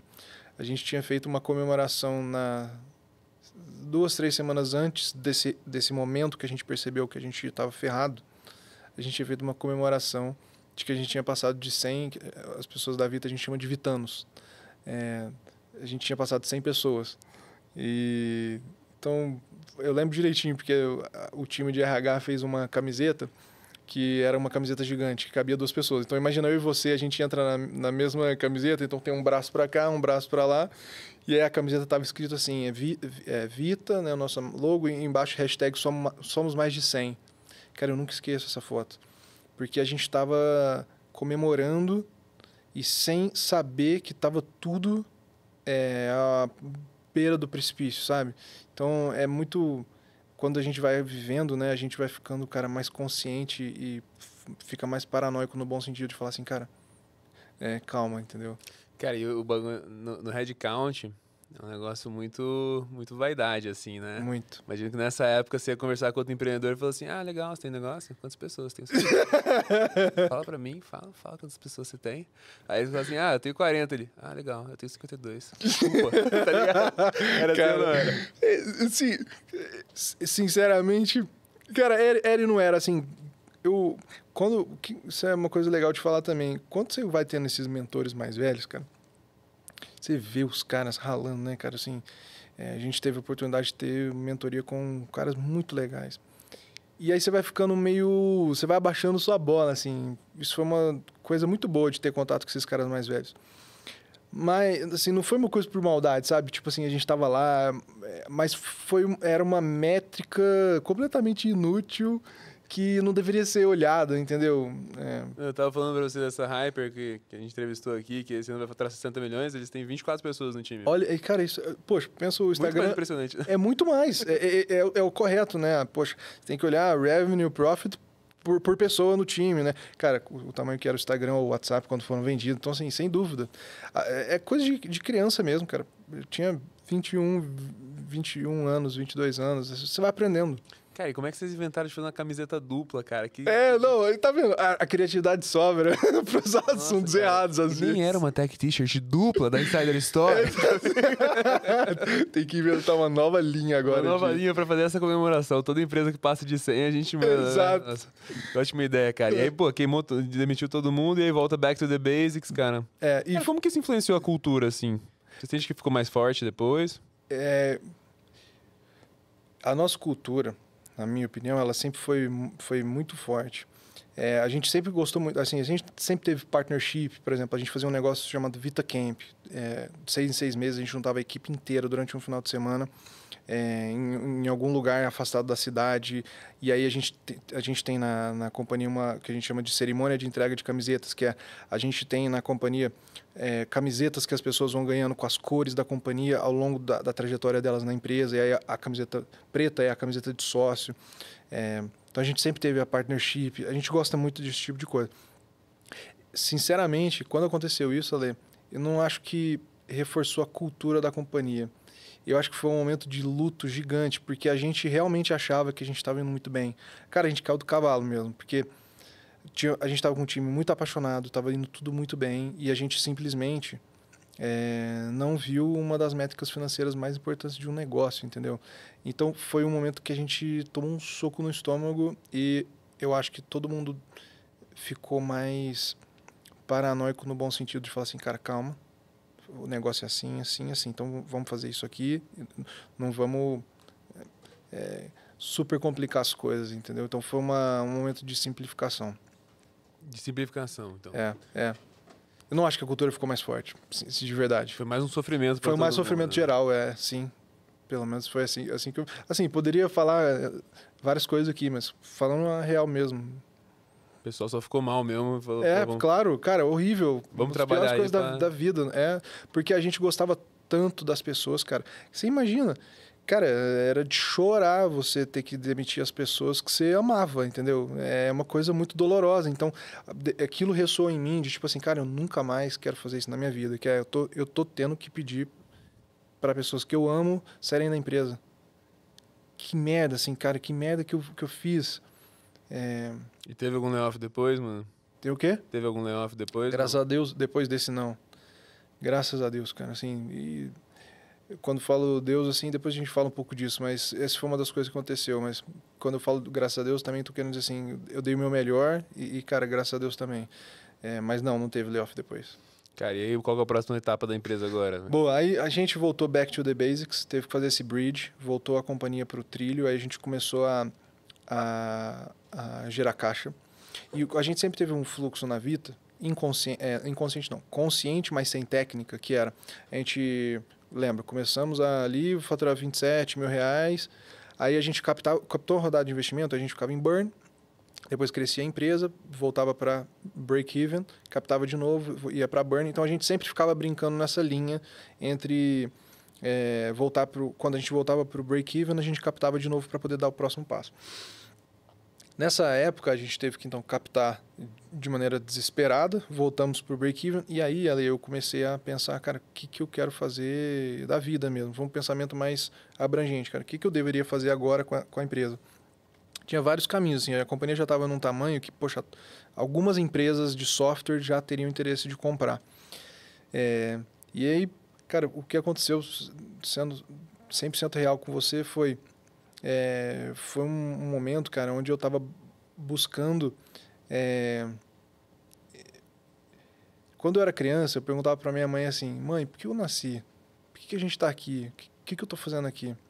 E eu lembro de perguntar isso algumas vezes, assim. E foi um baque tão grande esse momento, cara. Pra você ter uma ideia, eu fiquei meses morando no escritório. Literalmente ia para o escritório domingo à noite, só saía na sexta-feira à noite. E eu lembro de ficar pensando assim, cara, as perguntas existenciais voltaram, que é assim, cara, eu tô trabalhando pra caraca. Pra que eu tô fazendo isso? Tipo assim, eu tô dando tudo que eu tenho e não tá sendo suficiente. Eu tô dando tudo que eu tenho e não tá dando certo. E basicamente 2 sócios meus, que sempre admirei muito as famílias deles e o jeito deles, me chamaram para ir na igreja com eles, e foi um momento, cara, de me reencontrar com Deus. E, cara, aquilo ali começou a mudar a minha vida de uma maneira, cara, inexplicável e ao mesmo tempo totalmente explicável. Então, resumindo assim, cara, eu comecei a me aproximar de Deus como nunca, e tentar entender como é que Deus faz as coisas. Eu sei que é um tópico, às vezes, pode parecer sensível para a gente que é empreendedor, mas... Vai ficar tranquilo que eu gravei um episódio com o cara da InChurch, que é software pra igreja, tá ligado? Mesmo? Que maneiro. Mano, assiste depois, você vai achar mesmo, interessante. A gente ficou o episódio inteiro falando disso. Mano. Poxa, cara, então assim, é muito fácil você ir para um lado religioso com Deus, né? Eu pelo contrário, assim, eu tento ir para Deus mesmo, cara. Assim, eu realmente vejo o grande criador de tudo, que tem uma sabedoria, cara, infinita, o criador da sabedoria. E eu tentei me voltar para entender, cara, como é que Deus faz as coisas. Meu sogro brinca que as coisas que a gente compra, às vezes que são mais complexas, vêm com um manual, né? E a gente, da maneira como eu acredito em Deus, existe um manual também que você pode entender como que Deus faz as coisas. E, resumindo, eu voltei muito para me relacionar com Deus e falar assim, Deus, o que eu devo fazer? O que eu faço da minha vida? O que você espera de mim? E aí, resumindo, depois de um tempo, quando a gente estava pensando o que fazer da empresa, cara, eu tive uma visão muito clara, 100% clara do que eu deveria fazer, que era... isso tá tudo no livro, depois você vai ver com detalhes, Ale. O problema da saúde do Brasil, do sistema de saúde, ele tem um centro que é os prestadores de serviço de saúde, eles não são remunerados para cuidar de nós, eles são remunerados para atender a gente. Eu não estou falando da intenção deles, estou falando da remuneração. A remuneração é pelo atendimento. Tá? O médico não ganha para te curar, ele ganha para te atender, né, dos seguradores de saúde. E a gente tinha no software, a gente nesse momento era ou o número 1 ou o número 2 SaaS para clínicas médicas. E essa visão que eu recebi foi, vocês têm que achar os melhores médicos que vão cuidar das pessoas. E as pessoas sendo cuidadas, elas vão precisar muito menos de ir ao hospital. Os casos vão ser muito menos graves. E qual que é o resumo da ópera, né? O seguro-saúde, ele é principalmente o custo do hospital. Então, se você tiver uma população que que tem muito mais cuidado preventivo, você vai precisar muito menos desses eventos de cauda longa que acontecem em ambiente muito mais hospitalar, etc., que são infinitamente caros. E aí a gente foi montar isso. Então a gente saiu de ajudar os médicos a cuidar ajudar os médicos que eles cuidam das pessoas. A gente montou, a nossa visão empresarial se tornou, cara, a gente quer ser uma companhia de saúde, não uma companhia de tecnologia para a saúde, e a gente quer achar e usar os melhores médicos que usam o nosso software para cuidar das pessoas. Cara, mas isso é uma pivotada radical, assim, Gigantesca, né? gigantesca. E, tipo assim, não é tipo, vou adicionar um novo negócio aqui para gerar mais valor pro médico, e aí, pô, o médico vai me ajudar a vender plano de saúde. É tipo assim, tá, a gente tem esse negócio inteiro de software aqui, da hora, vamos fazer outra coisa, tá ligado? Não, e é tão bizarro, cara, que, poxa, ano passado a gente faturou próximo de 100 milhões de reais de receita líquida. O negócio de software, menos que 10% disso. Então, assim, tudo mudou na empresa a partir dessa visão. E, assim, uma visão aparentemente maluca, mas, cara, eu tive tanta certeza que era aquilo que a gente tinha que fazer, que, cara, assim, a gente nem pensou nas dificuldades. A gente, cara, decidiu fazer no detalhe e foi para cima. E, cara, assim, graças a Deus, depois a gente fala mais detalhes, mas, assim, a gente em 5 anos se tornou a 7ª maior corretora de seguro-saúde do Brasil por tudo isso, entendeu? Sim. Então foi uma coisa legal. E aproveitou alguma coisa do software de clínica? Totalmente, porque olha que maneiro. No jeito que a gente se estruturou, a gente criou uma rede de médicos dentro da rede dos planos de saúde. Então, depois a Vita, a gente criou um plano de saúde da Vita. A Vita nunca foi seguradora, mas ela usava seguradoras parceiras. Por exemplo, a gente criou o primeiro plano de saúde só para startups do Brasil. Fizemos algumas coisas maneiras com isso. Mas, resumindo, a gente, quando entrava numa empresa, vamos supor, vocês lá, se tem plano de saúde, se a Vita fizer a gestão do plano de saúde de vocês, além dos médicos que vocês já têm lá na rede credenciada, vocês vão ter mais os médicos da Vita. By the way, esses médicos, cara, são fantásticos, assim, o NPS altíssimo. A gente criou um sistema que a gente tem uma equipe médica 24/7. Então, cara, você está aqui, você está com uma dor no pé, você pode mandar uma foto agora, a equipe te responde rapidamente. Você está com uma dúvida de uma bula, você está, cara, tá domingo sozinho, aconteceu um problema. E, resumindo, a gente criou um serviço de saúde para as empresas, para os funcionários das empresas, que eles usam a nossa rede médica porque ela é muito boa. Então, hoje, cara, sei lá, você tá com um problema e você tem que ir num médico. O normal é, cara, você ir olhar a carteirinha do plano, ver quais são os médicos. O modelo que a gente faz você tem um WhatsApp, que é o nosso, e a gente te indica, primeiro, cuida do seu problema se for alguma coisa urgente, mas a gente ou te coloca com um médico muito, muito rápido, ou a gente te ajuda a marcar com os melhores médicos. E a experiência é tão boa para navegar o seguro-saúde, que a maioria dos serviços são feitos com os profissionais da Vita. Então, às vezes eu compro um seguro do Bradesco na Vita, mas nem mexo muito com o Bradesco, assim. O Bradesco, ele tem a rede toda. Aí, o certo seria pensar assim, você usaria mais a rede da Vita do que a rede normal. É isso. Mas, cara, eu imagino que você deve ter um deal diferente do que a maioria das corretoras, né? Com as próprias operadoras, ou não? Mais ou menos. Porque a gente, como a gente montou essa holding, a gente tem um braço de serviços em saúde. Então, a gente se relaciona com as seguradoras como uma empresa de prestação de serviço em saúde.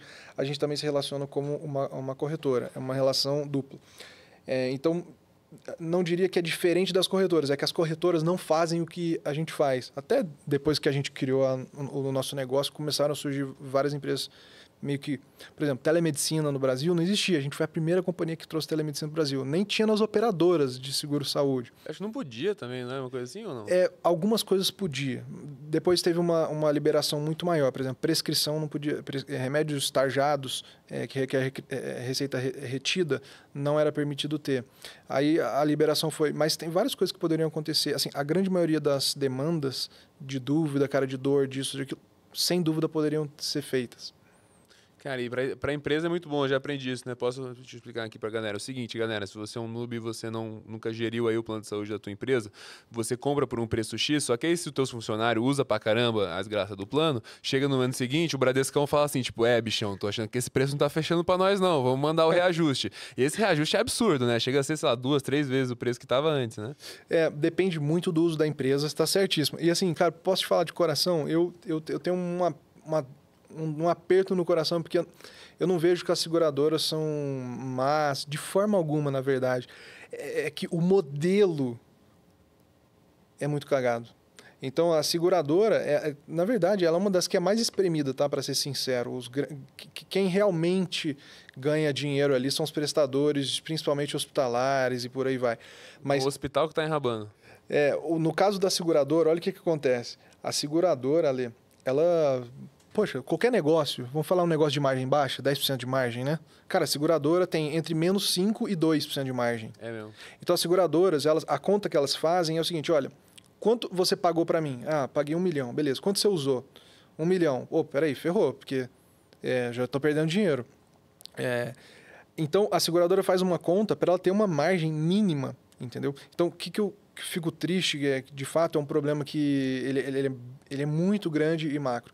Tem um problema no sistema inteiro, principalmente relacionado à remuneração, entendeu? Mano, eu aprendi outro dia, entrevistei o fundador da Medway, tá ligado? Sim. O Ale, a gente boa pra caramba, ele tava me explicando, ele tava contando assim, contando o GigaCast, né? Então, informação pública e tal. Ele falou assim, cara, eu trabalhava no hospital, ele médico e tal, brabo. E aí, cara, tinha 2 pacientes com o mesmo problema. Um ele mandava pra UTI, outro ele mandava pra casa, porque tinha meta de UTI que ele tinha que cumprir, tá ligado? Cara, isso é muito triste. Até eu passei bastante tempo nos Estados Unidos esse ano. É assim lá, assim, existe uma... No Brasil, eu não tenho certeza pra te falar, mas tenho certeza absoluta nos Estados Unidos, porque eu fiquei muito amigo de um médico que é brasileiro que trabalha lá. É uma meta. Se você tem menos que 80% de ocupação nos leitos, você tem que pegar a pessoa que está no pronto-socorro e colocar ela internada, nem que seja em observação. Então, assim, é muito triste você olhar isso, entendeu? Enfim, então, a Vita, a gente foi para esse approach, cara, a gente quer cuidar das pessoas. A gente virou, e assim, cara, poxa, tem cada história, assim, a gente literalmente, cara, salvou muitas vidas em muitos momentos. Então, só legal de ver, assim, cara, a companhia estava muito mal e a gente teve uma completa transformação. Eu tenho certeza que foi por essa visão que eu sei que eu recebi de Deus de fazer, cara, é para você fazer isso, sabe? Foi um chamado para mim. E a gente só foi, cara. Cara, mas imagina que no começo não foi bom não, né? Esse negócio de vender os planos de saúde. Não, cara, foi cômico, assim, de tanto que a gente não sabia. Literalmente, a gente montou uma corretora de plano de saúde, uma administradora de rede, uma clínica médica virtual, e a gente não sabia nada de nenhuma dessas verticais. Então, a gente foi, cara, bater perna, conversar com gente, a gente comprou uma corretora pequena, e aí foi building upon it, sabe? Foi construindo, cara, reme. Nessa época, foi 2018, tá? Então, a Vita de 2014, 2018, a gente estava completando 5 anos de empresa. E foi recomeçar tudo de novo a partir de uma coisinha ali que a gente viu, que a gente conseguiu usar o software. E aí a empresa começou de verdade. E o que foi essa coisinha? Foi ter essa noção de que, através do software, você consegue entender depois quais são os médicos que estão, de fato, cuidando melhor dos pacientes. E como que entende isso? Quando a gente serve uma companhia, a gente tem acesso, a gente tem um diretor médico e ele tem acesso a todos os dados de sinistro daquele grupo de pessoas. E aí você consegue entender, cara, quais são as pessoas que vão em determinados médicos e o que acontece depois disso. E aí você começa a fazer infinitos modelos, mas, resumindo, a maioria das pessoas não é assistida com o que a gente chama de condições crônicas. O que é uma condição crônica? É uma condição que continua sempre. Então, tem muita gente que se descontrola, uma diabetes descontrola, uma pressão se descontrola, a pessoa vai para o pronto-socorro, porque simplesmente não tá tendo acompanhamento médico, não está tomando o remédio do jeito certo. Muitas vezes a pessoa sofre um acidente e a conduta médica muito emergencial, então não tem um planejamento de, cara, por exemplo, o caso de você sair de um hospital depois de uma cirurgia, cara, o nível de reinternação por infecção, porque simplesmente a pessoa não sabe como trocar o curativo, é gigante. Então, você tem que ter um aparato muito, muito grande para cuidar das pessoas. Ninguém tem um incentivo para cuidado. E a seguradora que teria o incentivo para o cuidado, infelizmente, na minha opinião, não tem uma imagem tão boa. Imagina a sua seguradora de saúde te falando assim, Ale, deixa eu bater um papo com você. Você vai falar assim, poxa... A minha é top, porque a minha é a Alice e o Gui aqui, eu adoro a Alice. Legal. Então, a Alice é uma companhia que tem essa cabeça 100%. Então, assim, você vê que os problemas vêm... eles fazem surgir negócios, né? Eu sei que, não conheço operacionalmente, mas eu sei que a Alice foi fundada, e a impressão que ela me passa é que ela foi fundada exatamente com essa cabeça, de cuidar. A filosofia é muito parecida. Isso aí. Né? E eles fazem um negócio que eu acho bem interessante desses fases também, que é, pô, eles centralizam o primeiro atendimento sempre no mesmo médico, né? Pro cara ter meio que história, ter todo o teu prontuário ali. A gente não faz exatamente assim, porque pela nossa experiência, né? Você tem vários tipos de planos diferentes, tá? Tem plano de rede aberta e plano de rede fechada, né? O plano de rede aberta, você pode ir em qualquer médico, qualquer hospital. Quase qualquer médico, quase qualquer hospital. Esse é o plano que a Vita se especializou. No caso da Alice, o que eu entendo... É fechado, não tá falando, é fechado. Você pode... A Vita, a gente tentou ganhar pela experiência. Então, você pode ir em qualquer médico, mas você quer usar a Vita, porque, cara... Pô, eu nunca vi isso de falar com o médico 24 horas por dia, 7 dias por semana. E no nosso caso, Ale, a gente tem 7 especialidades médicas que a gente chama de médico pessoal. A gente criou um termo. É bem maneiro, cara. Até a Harvard Business School fez um case sobre o modelo nosso, é bem legal. Porque a gente chamou um negócio que chama médico pessoal. É muito normal nas seguradoras eles falarem do médico de família, porque é uma coisa que é muito pouco atraente para os clientes. Mas a gente treina os nossos médicos pessoais, que são dessas 7 especialidades, a cuidar das pessoas com essa filosofia correta, na nossa opinião, e os resultados mostram. Enfim, a gente toca assim. Então, a gente não tem um médico só para não ter essa impressão de estar preso, mas a gente tem essa equipe de médico que sempre está super comunicada, tudo dentro do prontuário da Vita, que é como surgiu a empresa. E tudo médico meio de confiança, né, cara? Não, fabulástica, assim, incrivelmente de confiança, e mais do que isso, também tem todos os dados que a gente está sempre cruzando para entender quais são os médicos que deveriam continuar ou talvez não ser mais parte da rede.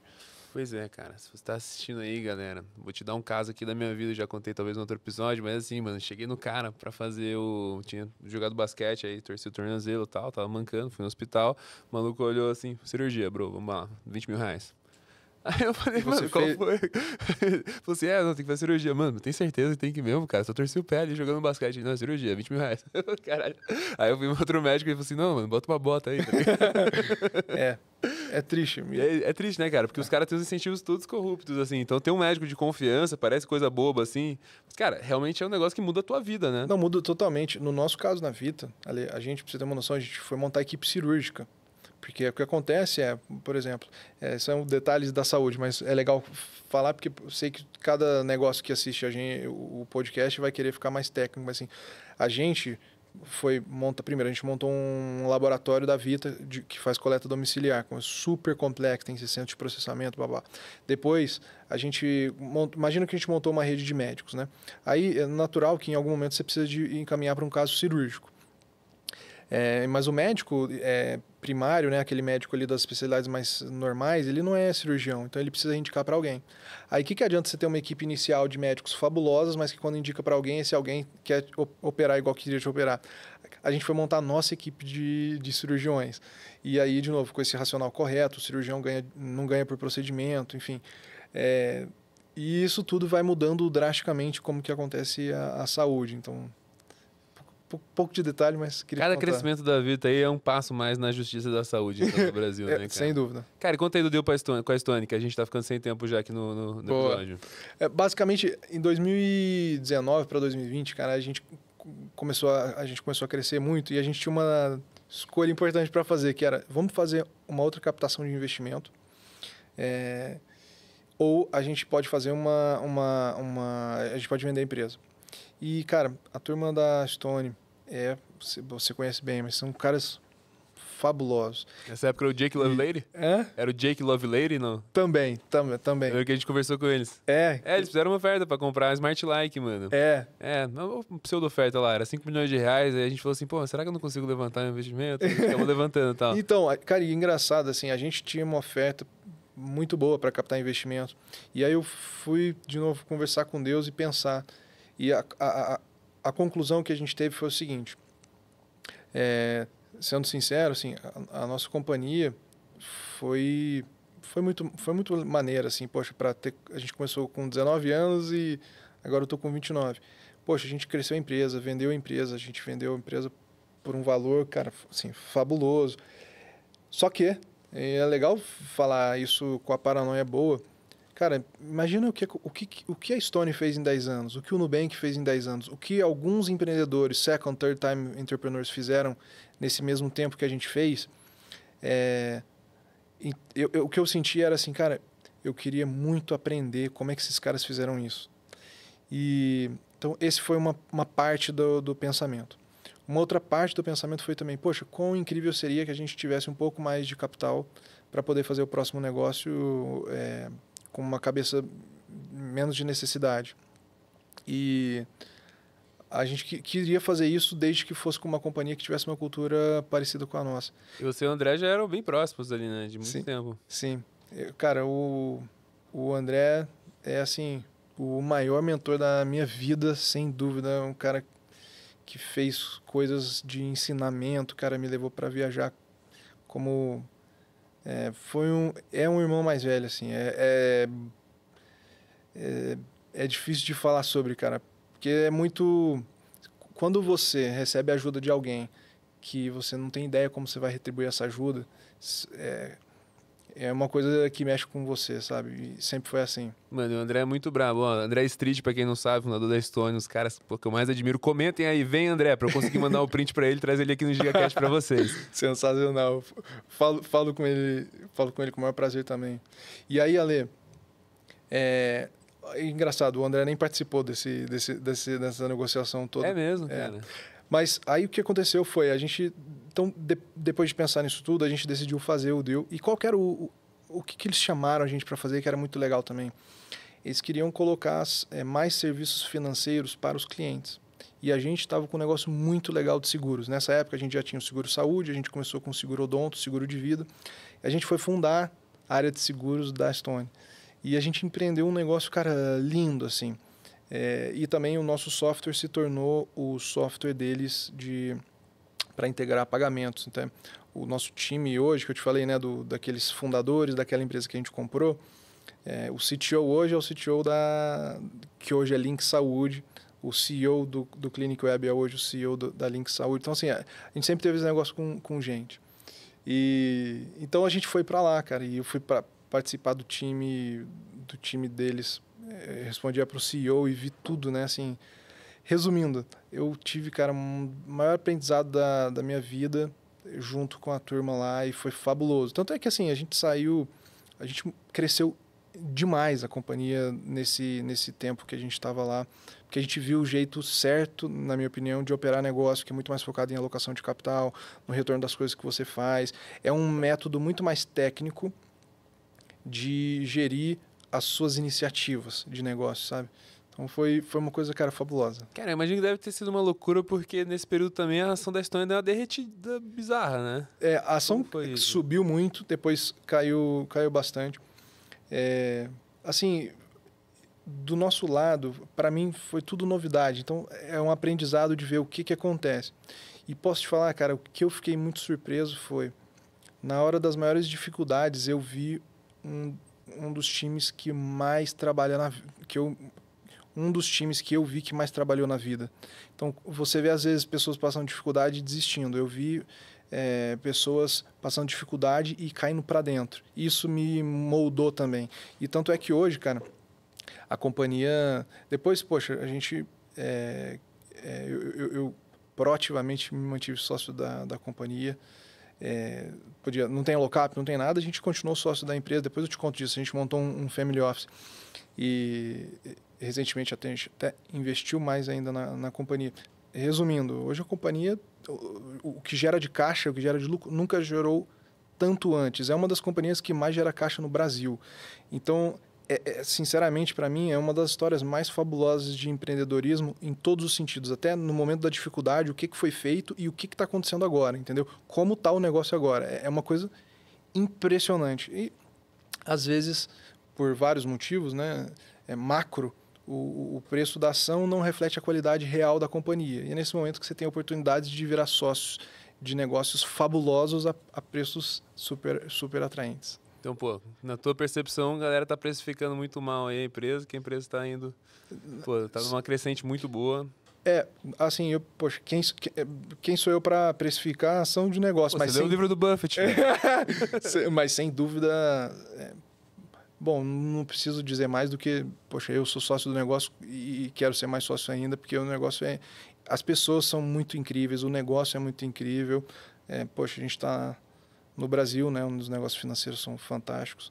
Então, só o tempo vai dizer, mas o Buffett fala, né? Never bet against America, cara. Eu nunca apostaria contra aquele time. Pô, a galera trabalhando muito bem, né, cara? Vamos ver. Pô, já estamos na reta final aqui, velho. Eu queria perguntar pra você, velho. O que você sente aí que é o teu superpoder, cara? Superpoder? O que te arrastou aí nessa parada toda, você sente, cara? Cara, é legal falar disso, porque hoje eu tava almoçando com um amigo meu e eu tava falando com ele assim, o tanto que eu sou feliz hoje por não ter desistido. Porque, poxa, a gente fez 4 anos de earnout, né? Não é normal. O normal é 1 ano, talvez 2 anos de earnout. E como você falou, aconteceu muita coisa. E, cara, olhar para trás hoje e falar, cara, graças a Deus eu não desisti. Porque, assim, foi realmente uma coisa incrível, sabe? Ali a gente fez uma venda da companhia muito boa. Mas era uma venda que estava muito associada com o teu resultado nesses 4 anos? Era, então, sem dúvida. Eu não sei o quanto de detalhe que eu posso dar, então vou dar pouco, mas assim, o resultado que importava era o resultado nosso do último ano, e graças a Deus a gente foi crescendo consistentemente muito o resultado, como eu te falei, a gente passado faturou mais ou menos 100 milhões, deu 20 milhões de fazer a conta de padeiro aqui, você falou que lá no software tava fazendo 1 por mês, agora tá fazendo 100 líquido, deve ter crescido 10 vezes aí, 10, pelo menos. Cresceu perto disso. E aí, então foi muito bom, cara. Então, assim... Superpoder, então, resiliência. Talvez. Eu acho, sinceramente, eu diria que foi ouvir Deus, cara. Porque muita gente, a gente às vezes fica muito natural, né? No negócio. Nos meus maiores apertos, eu fui conversar com Deus e tentar entender, cara, o que é a melhor coisa que você tem pra mim agora. E sempre confiei nessa resposta e fui pra dentro. Pô, que legal, cara. Vou falar então, o jovem de Berlândia lá, que, pô, tudo que ele mais queria era fazer uma viagenzinha para os Estados Unidos, pegar uma bolsa de Stanford. Semana passada eu falei assim, pô, vamos gravar? Ele falou assim, pô, tô em Nova York, bichão. Tá dando, não. Mas, pô, acabou de ter aí a família dele também, acabou de ter o filho, né, João? Porra, sim. Cara, parabéns aí por toda a história, por toda a jornada e muito obrigado aí por vir aqui com a gente no GigaCast. Boa, valeu, Ale. Muito bom.